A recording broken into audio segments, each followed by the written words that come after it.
welcome to We the People.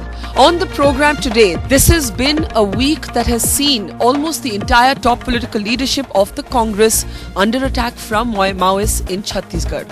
Yet, as civil society and politicians debate what should be the anti-Naxal violence strategy, yet again, and this is familiar after every assault by Maoists, there is still no consensus. There continue to be ideological contradictions among politicians, and there continue to be ideological contradictions among civil society.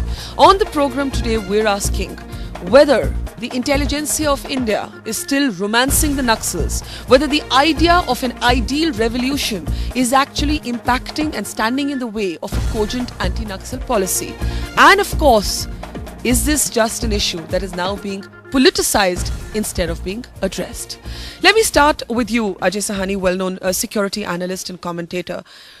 You have been arguing for a long time that there is no cogent policy, but you've also argued that there has been an underutilization of trained police personnel, trained security personnel, instead much of that responsibility being transferred on disastrous experiments like the Salva Judum. When you look at what's happened in this past week, do you believe that in India there is by and large a consensus on what we should do next, or do the ideological divisions continue to plague our national discourse? You see, they're not only ideological divisions. Yes. The problem is there is no understanding of what the components of a strategy should be. Yeah.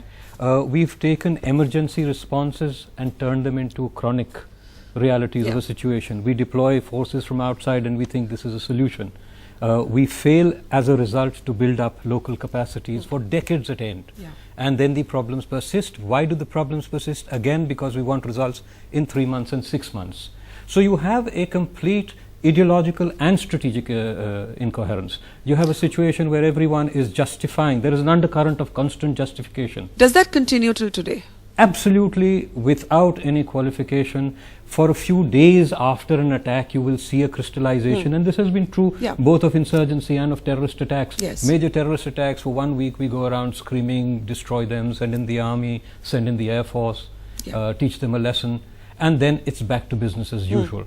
I wouldn't have a problem if this was a serious ideological debate or division. You think it's an artificial one? That there should be a commonsensical consensus, surely, that violence can never be justified, and at the same time nor can human rights violations. It's got nothing to do with common sense. Then it's got nothing to do with justification. It's got something to do with the constitution and a law.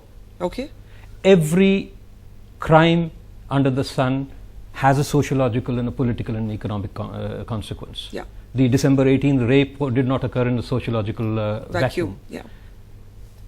That does not mean that we do not apprehend, prosecute and punish these people. So what I'm hearing the rule from of law, must the rule prevail. of law must prevail. It doesn't matter whatever else. Why do you believe, before I take that to Vikram Srivastava, who's of course been the head of the CRPF formerly, why do you believe there continues to be this undercurrent of rationalization? Because that is where our discourse actually collapses. We do not have a public agreement. Forget the politicians. We don't even have an agreement among civil society members. Because we do not have a real understanding of the nature of democracy. Yeah. We assume democracy means keeping everyone happy, which is really not possible. We assume that democracy means no use of force, whereas the entire theory of democracy is on the constraint lawful use of force. Okay. These are simply things that are not understood by both by our politicians and by the chattering classes.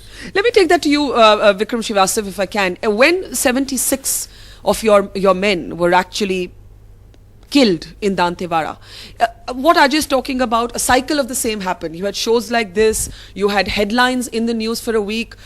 Tragically now, when people die, you have other stories that actually get more play, even in mainstream media, than this very, very grave issue of Naxalism. As somebody who has been the head of the CRPF, when your men died at that time, many people critiqued the operation. They said it was an operation that went wrong. But what is the single biggest hurdle you face as a security officer in dealing with this? Is it the absence of political consensus, or is it the backlash from public intellectuals? See, on the ground, the forces which exist, they are in very remote areas. Yeah. And they are there to create a sense of security amongst the people, so that developmental activities can happen, Yeah. so that people can get what they should be getting, Yeah. under so many different schemes of the government. Yeah.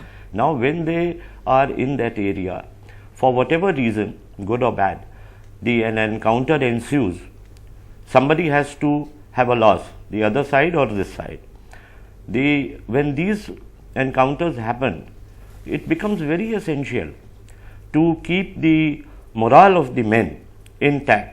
So let me ask you about that. That's a very important point you've raised. And a number of people are making the argument that this complete ideological ambiguity, the lack of coherence in what the policy should be, and that, by the way, extends particularly to the UPA government that hasn't been, which speaks in multiple terms. One of its ministers will say Maoists are terrorists, another minister will say no, they're not.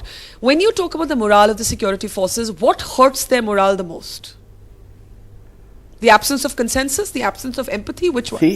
See, they are in very remote areas, and therefore, to keep up their morale, everything needs to be made available to them at the right time, including the most important aspect, and that is intelligence.